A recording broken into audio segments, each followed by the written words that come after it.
Hey everyone, and thanks for tuning in today to the Driven to Better podcast, where everyone you'll hear is driven to make business better. I am your host, Justin Sisley, and on the show today is Correll Lashbrook of 100X. Correll is going to share with us some pretty interesting stories from the earlier days of his somewhat tumultuous journey to becoming an entrepreneur. So stay tuned, we've got a great show ahead.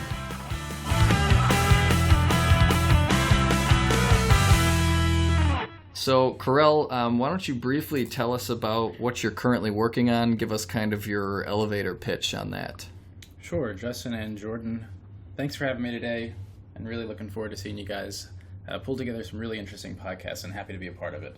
So I'm working on a couple different projects. One is called 100 Innovation, and that's a corporate-facing innovation platform. It allows corporations to actually manage spontaneously created ideas and then nurture them through a lean startup-oriented process that eventually guides to spontaneous team formation based off of skill set and interest, and nurtures it through some corporate layers of authorization at a bare minimum, and then hopefully to execution. So the ideas and kind of where this company is going is that corporations are seeing a huge need to actually be innovative and to give their employees the empowerment and tools, both from a logistics and just idea housing and documentation, storing data like you would in Excel or a Word document. That's one component, but also the cultural change is becoming a really significant focus area for large corporations. So our product is hopefully going to give corporations both of those things. It's going to bring the cultural aspects of the entrepreneurial community to them while giving them, an actual piece of good, high quality, well-developed software that they can use. Nice. So yeah, and that product is called SaaS, so Software as a Service Innovation. Clever. So how long has that been kind of is that your main project right now? So we're actually the team 100X. We operate out of 100 State. There's also 100 Health. There's 100 Education. There's 100 Arts, and there's now 100X. We're working on two products, one of which is SaaS, and another one we're calling the 100X Tech, or on the 100 Network. And just like with most startups, we're going to rename it 50 times before we actually land on a final name, which is to be expected. So we don't really try to get too hung up on what's in a name at this stage. But the second product, with the 100X technology platform, allows communities, really of any kind, to better manage their communities by indexing their members based on skill set and interest, and then index the projects that are relevant to those members. Our first customer for that is actually 100 State, the co-working space that we're in right now. So 100 State will use this to index their members, the idea being that through an effective platform of this nature, members can more easily find partners, co-founders, resources, etc., for their various projects. Okay, which is something that I've run into it before too in my kind of earliest times as an entrepreneur, not knowing what the hell I was doing and trying to find somebody who might have the same vision was tough because my group of friends really not entrepreneurs. Most of them have no interest in being an entrepreneur, so it was really, really difficult to find somebody with that same mentality. I found it now in 100 State, but there could even be some more formalized version of that, which sounds like you guys are going to be working on. Yeah, we've actually already spread to 16 cities in the U.S. With this network, and it's a really kind of low-level network right now. We're using things like distribution lists to manage people in different locations. While we're building out the technology, we're trying to build the early adopters and a group of users that will eventually be onloaded onto this tech platform, but we're already kind of getting the people in all the various locations in the right communities now, because that's something we can do right now with very little tech. Yeah. So how long have you been working on these two projects? Great question. For SaaS, this is a really unique project. I'm not aware of another project like it. So it's really defined by our first customer, which we already have, which I think is very rare for a startup. and that's American Family Insurance, which is a Fortune 100 company headquartered here in Madison.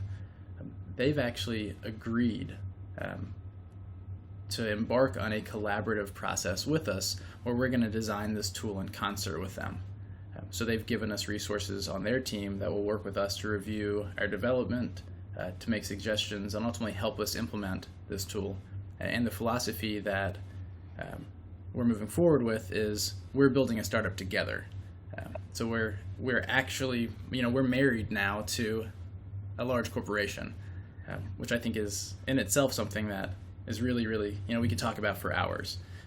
And that relationship's been something that 100 State, Andrew Conley specifically, has been growing for probably the better part of a year. It's been a gradual process where we started with just doing some innovation workshops for them, helping them learn how to think in a more innovative and entrepreneurial way. And throughout different activities, we've engaged with them over the past year, it's led to now a new type of project kickoff. So it's hard to say when it exactly started. Yeah. We could say it started a year ago, or we could say it started on August 25th, which is the first date that we'll invoice this project. Okay. So you're talking this past August 25th? Mm-hmm. Like exactly, like a month ago. Okay. Right. Awesome. Well, yeah, as everybody knows, when you're in a startup or any sort of entrepreneurial venture, resources are tough to come by without being very expensive. So having that partnership early on is huge for you guys. Yeah, absolutely. That's awesome. And I take it you're doing this full time. This is full time for me. Right. Okay. Awesome.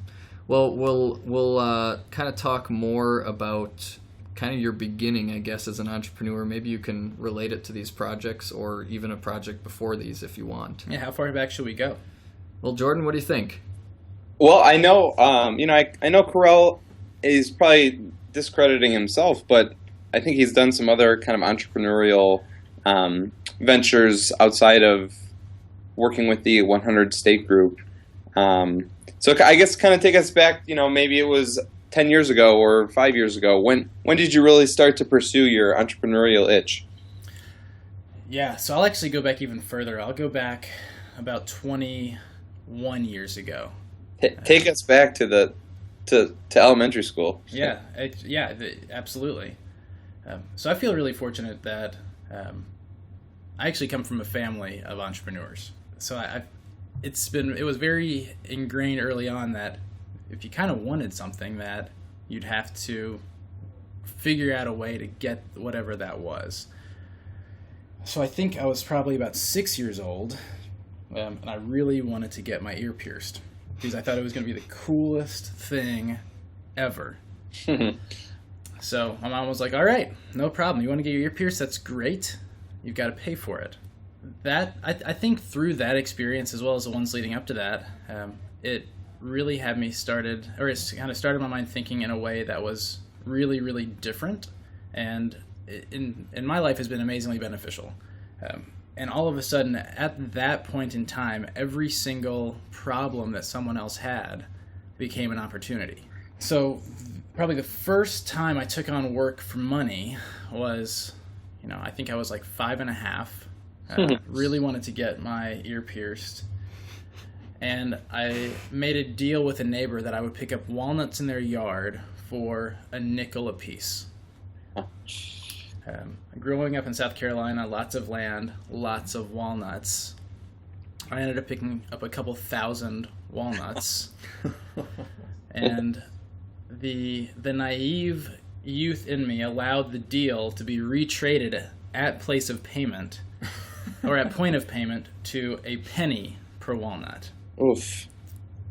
Still, I think I still made out okay. But that's just kind of a story that I like to reflect on personally, because it definitely set the tone for essentially the rest of my life. Sure. That generally, if I wanted something, I could pretty much figure out a way. It might not always be pleasant. It could be picking up, rotting walnuts in someone's yard, but it was very, very achievable, and that was a great lesson to learn. In high school, actually, now let's fast forward probably just another 10 years. On my 15th birthday, I'd worked as a bag boy at Publix grocery store, which is a southern chain of groceries. Mm-hmm. And I eyed a 73 Trans Am that I saw just rotting into someone's front yard, which is pretty typical in rural South Carolina. If you don't have a car rotting in your front yard, you are not part of the community. I can see it. So I'd saved up at this point. I'd saved up $1,000. I went to the man's house, asked him if he'd sell me his car. We agreed on terms. He presented the title in a plastic bag in 4 pieces. Showed me how to start the car with a knife. Demonstrated that the car did run poorly, and that pretty much everything about it was broken, which was exactly what I wanted. My dream for this 1973 Trans Am with a 455 or a 7.5 liter engine was to restore it and sell it. About 2 weeks later, I blew it up because I was 15 and driving a hot rod. And then it was sitting in my front yard. And about 2 weeks later, a guy came to my house and asked me if I would sell it. I grabbed a price out of the air of $2,300, and he paid it to me. So we were at a huge profit margin. I paid $1,000 for it. So I was sitting at my kitchen, 15 years old, counting what at that time was a very significant portion of money. And the only thing I could think of was, I have to find the next car and do this again. Wow. That's ultimately how I ended up paying for college, was restoring classic cars and then selling them.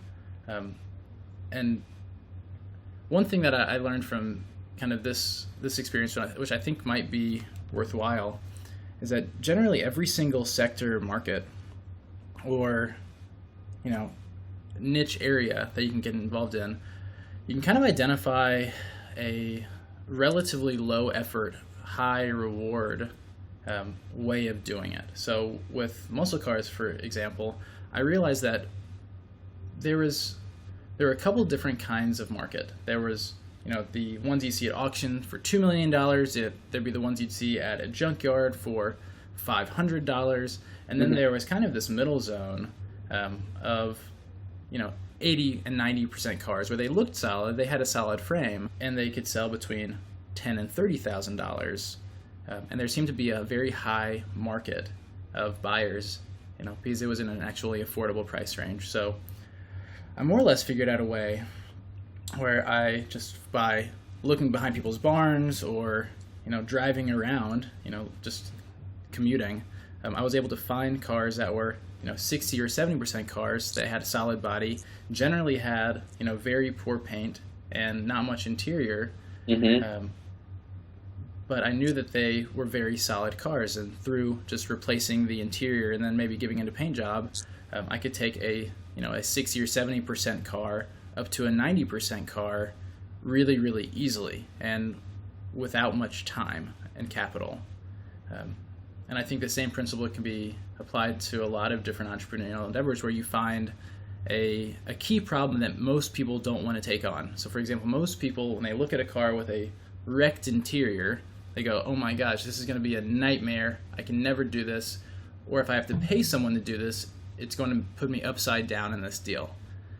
So by learning to do that myself, I was able to take on a really specific task that scared everyone else and create a pretty significant margin. Usually around 100 to 200% was the margin. Wow. Yeah, I know from personal experience. I read Seth Godin's kind of daily, I get his daily email digests, and one thing he constantly talks about is just doing work that matters. That do the work, roll up your sleeves that other people aren't willing to to man up to. And a lot of the time, it's not necessarily the hardest work, but it's the work that in turn creates the most value. And I think you definitely identified that kind of an opportunity, and it sounds like it worked out for you. But have things always worked out for you? I'm going to transition over to Justin, and let's shift gears a bit here. Pun not intended. Yeah, let's talk about in every journey. you obviously have your successes, your walnut successes, it's the slight failure, but a lesson learned in negotiating, I suppose, at the age of 5.5. Your successes in restoring cars, you've been at this long enough that you have to have some failures. Take us back. Is there one that kind of sticks out in your mind? Something you tried and just fell on its face? Yeah, absolutely. So there are a couple of examples. I'll give two that I think might be relevant. One was when I was in college, and I really liked I like music, I like concerts, and I was able to get involved putting on some concerts. Some of them went really well. One concert in particular, we brought T.I. and Gucci Mane to Greenville, South Carolina, and the team of people that were involved with this, I made several mistakes along the way. Hey everyone, thanks again for listening. I want to break in quickly just to give a quick shout out and thank you to our sponsors, starting with MadisonInAbox.com. It's the perfect gift for anyone with a connection to the great city that I call home. Someone who used to live here, is a university alum, or maybe just someone who would appreciate a taste of our local culture. Send friends, family, and loved ones the gift of Madison in a box. Head over to MadisonInAbox.com to learn more about this unique gift idea. Our other sponsor for the show is Fruitera.co. Get ready to blend organic smoothies in under 30 seconds. And the best part is they're shipped right to your door. There's several flavors to choose from, so head over to Fruitera.co to learn more. And while you're there, drop them an email. Say, hey, thanks for sponsoring the Driven to Better podcast. I really appreciate it. All right, back to the show. So the first mistake was that I didn't identify the people that were involved with this deal really at all. I was working with one kind of key partner, and I delegated very heavily to him, and didn't get myself the correct amount of information to evaluate the team that was pulling this together. So this is relevant later. I think the second mistake was that I just simply over-delegated, period. So things like contracting, delegated. Logistics, delegated. It was probably the first time I really just tried to delegate everything, which ultimately resulted in a very negative experience, both for the concert goers, probably the team, and myself. The concert did not go well, this one in particular, and the entire team ended up losing a very significant portion of money. All of this, I think, or a lot of this, could have been avoided with a more appropriate amount of delegation on my part. So probably less overall. So what happened? What happened with the concert that it didn't go so well? So from the beginning, the contracts, I think, were not written in order to protect our best interests. Logistically, getting people into the venue was not done efficiently. So by the time the concert started, we hadn't reached nearly the capacity that we'd hoped for. So people, just number of tickets sold was lower than expected.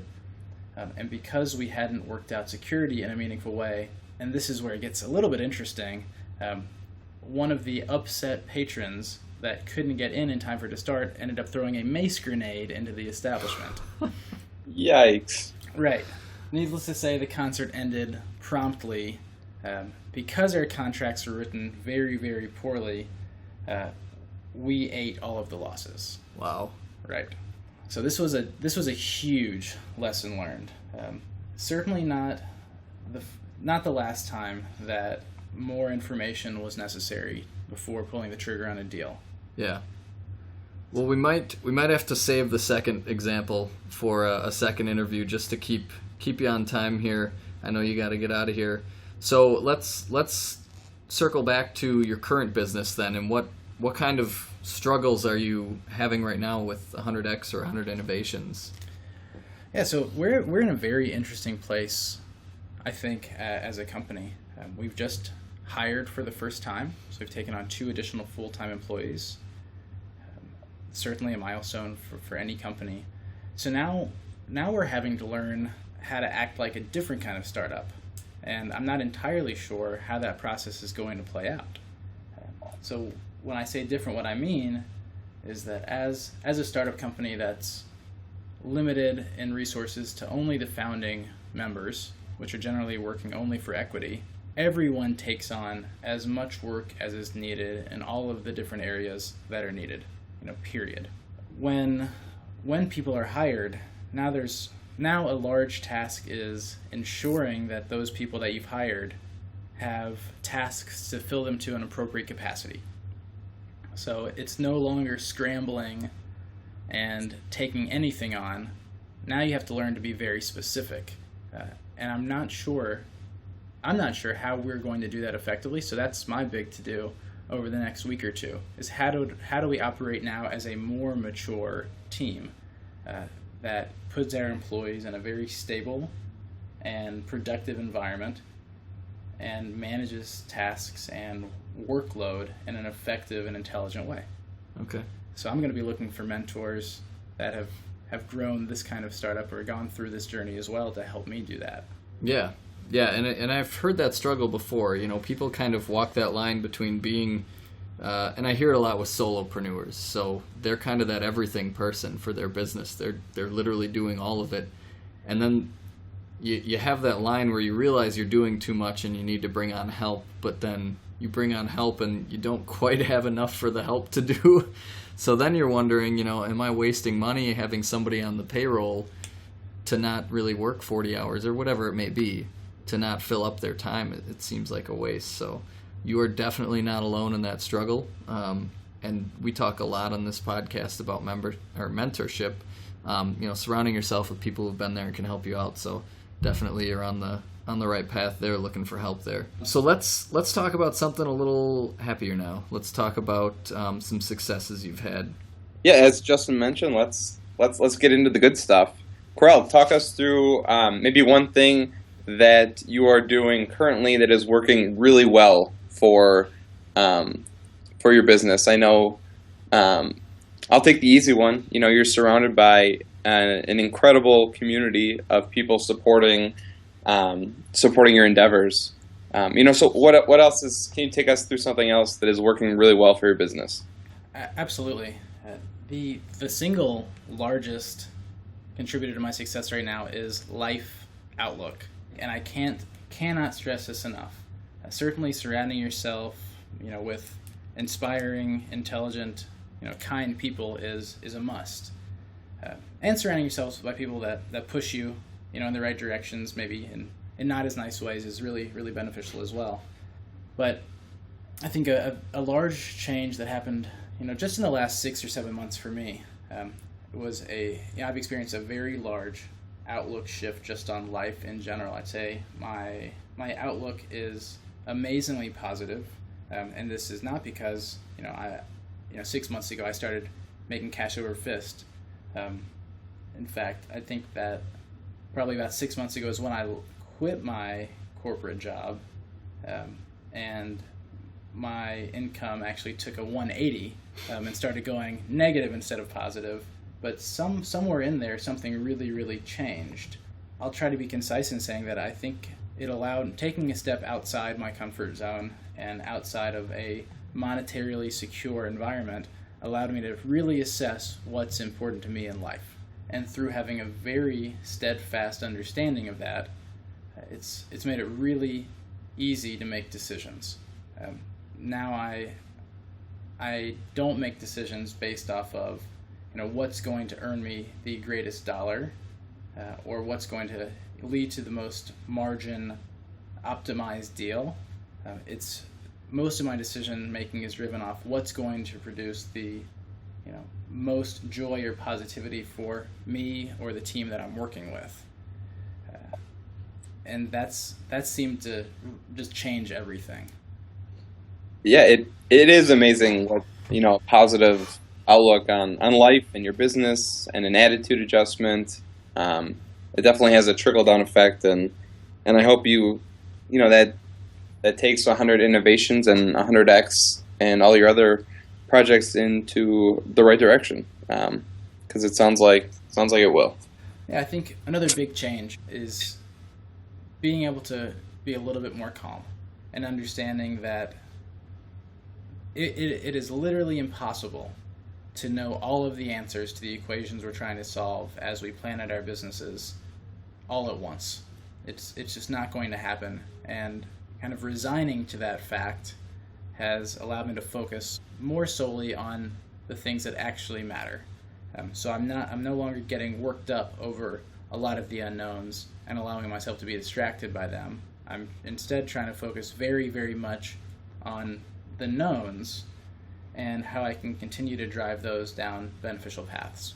It's incredibly important to have that mentality because so many people walk around these days, especially with kind of a victim mentality. You know, things happen to them, and I wouldn't be in this situation if this didn't happen. I wouldn't be watching my bank account dwindle if this hadn't happened to me. So it's very important to kind of have that outlook that life happens, and it's all about how you handle it, really. And I don't know who said the quote, but it's one of my favorites. Life is 1% what happens to you and 99% how you react to it. And it's so true, and it sounds like you've kind of found that area of your life where you can really take that to heart and make life what you want it to be rather than just kind of waiting for things to happen to you. And that applies to life and business, obviously. So it's great to hear. Sorry, Jordan, I kind of interrupted on your your part of the interview there. Did you have more questions on Correll's successes? No, I think we can move on to the closing thoughts. All right. The final round is more of a short answer, so we'll just keep things brief, and they're not difficult questions, hopefully. So the first one is, a lot of us seek kind of those mentors, like you said. Who has been your biggest inspiration throughout your journey through entrepreneurship? Great question. And the list is amazingly long. Certainly the iconic figures like Elon Musk, Richard Branson, Steve Jobs, to name a few, are inspirational because of the clarity of their vision and the trueness in which they've executed. Elon Musk is a great example of that. In college he identified 3 areas that he wanted to change in the world, and so he made PayPal, SpaceX, and Tesla. He wanted to solve e-commerce, clean energy and transportation, and space travel, and so he did. I love people that have a clear vision that take that to execution. Those are the kinds of people I look to for mentorship. I'd say I'm also particularly blessed, for lack of a better word, to be surrounded by some of my closest friends who also are the founders of 100 State. Nico Skivaski and Michael Fenchel are people that inspire me on an almost daily basis because of their outlook on life and the positivity that they surround themselves with. So I'd say that these 2 guys in particular have been hugely impactful in my recent professional and interpersonal growth. Great, and that's that's a common theme that we're seeing in the interviews. Well, obviously we're interviewing several people from 100 State, but nobody has anything, but extremely positive things to say about the community. And it seems like that just the community alone is tending to be people's biggest inspiration, because you're not really going to be able to talk to Elon Musk anytime soon, probably. So that's fantastic. Now, I think you guys said you were kind of, your businesses right now, you're kind of working on just the founders' savings, kind of bootstrapping it.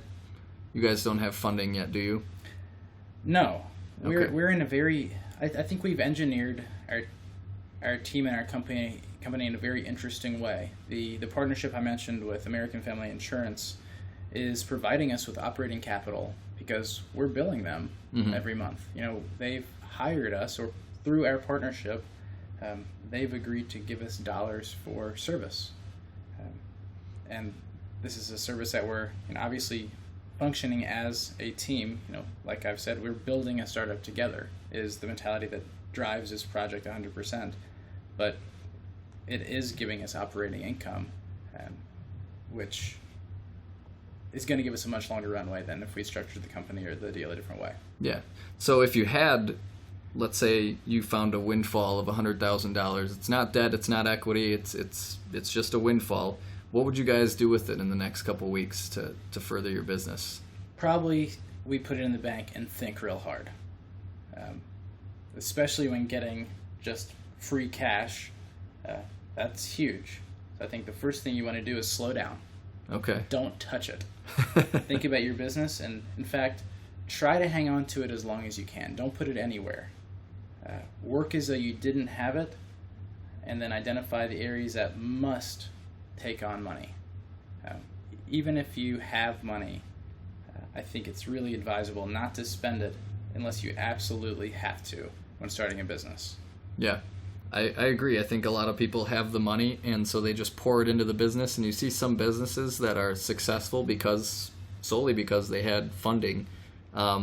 But how many of those then fail later on? You see all these companies that get the investments, and then they've got $2 million in the bank, and they spend it within a year, and suddenly they're looking for more money. So that's good advice. Most people have said so far, they thought of an area of their business to spend it in, but it is extremely good advice to just kind of sit on it for a minute, think about it, because it's not going to come along often, and it needs to be put where it's going to be put to the best use. So Jordan and I like to read. Jordan mentioned Seth Godin as one of his favorite kind of writers. I really like Tim Ferriss. I read a lot of other books on business. What's kind of one book you'd recommend to other entrepreneurs or people hoping to start their own business? Think and Grow Rich. Napoleon Hill. You got it. Mm-hmm. This is much more based on, if you allow it to be, and you look past some of the text, it's almost all about outlook on life, and then putting that outlook into discrete, actionable next steps. Perfect. Well, it's been a bestseller for 100 years, or however long ago it was written, probably close to 100 years. There's an old book that Napoleon Hill wrote that they kept in the vault for a while called Outwitting the Devil. Have you read that one? No. Okay. I haven't read it yet either. It's next on my list, but I definitely recommend taking a look at that. I've heard really good things. And then what's one other tool or resource, either electronic, physical, whatever you use, something you use almost daily in your business? People. I personally, I lean most heavily on individuals as resources for learning, mentorship, advice, planning. I'm constantly asking people what their thoughts are on topics that I'm ignorant about, and constantly asking people for advice. What would they do if presented with the situation? Is there a tool you use to get that advice, or is it mostly just people around 100 State? Are there websites or forums or message boards that you frequent for this sort of thing? Actually, no. It's people that I meet in passing in Madison. It's people that I've formed relationships with over years. A lot of it's through phone, text, email, or in person. Okay. So I'd say that good old-fashioned in-person networking. Mm-hmm. I use... Actually, I can say with confidence that I use nothing else. Wow. There you have it. If you find Correll on some sort of message board asking for help, better call him out. All right, well, that's all we have for today. I'm really glad that you came on. It was great to hear stories. We love to hear stories of people's beginnings. So being there with you, picking up walnuts off the ground was a fun story to be around. Happy to share it. So if people want to get in touch with you, maybe ask you questions, or if they want to hear more about your businesses, how can they get in touch with you or find out more? Sure, call me. Call me anytime, 864-650-0032. You can also email me anytime you want to at correlllashbrook@gmail.com. Thanks again for joining us today. If you like what you hear, head over to driventobetter.com. Check out the show notes where we'll have everything we talked about here today. You can just search the name of the guest or their company, and that should pop up for you. While you're there, consider joining our DTB Plus Club. If you're not sure what that is, some of our guests will come to us with special offers, giveaways, contests, or discounts for our audience. The only way to get these is to become a member of the DTB Plus Club. In addition to bi-weekly emails with these offers, you'll also get exclusive access to the Plus Club private Facebook page. This is a place where like-minded entrepreneurs and soon-to-be entrepreneurs gather and exchange ideas, tips, and advice. Our guests talk a lot about having a support community, and the DTB Plus Club is just that. The best part is it's absolutely free to join. So head over to driventobetter.com now and check it out. Thanks again. See you next time.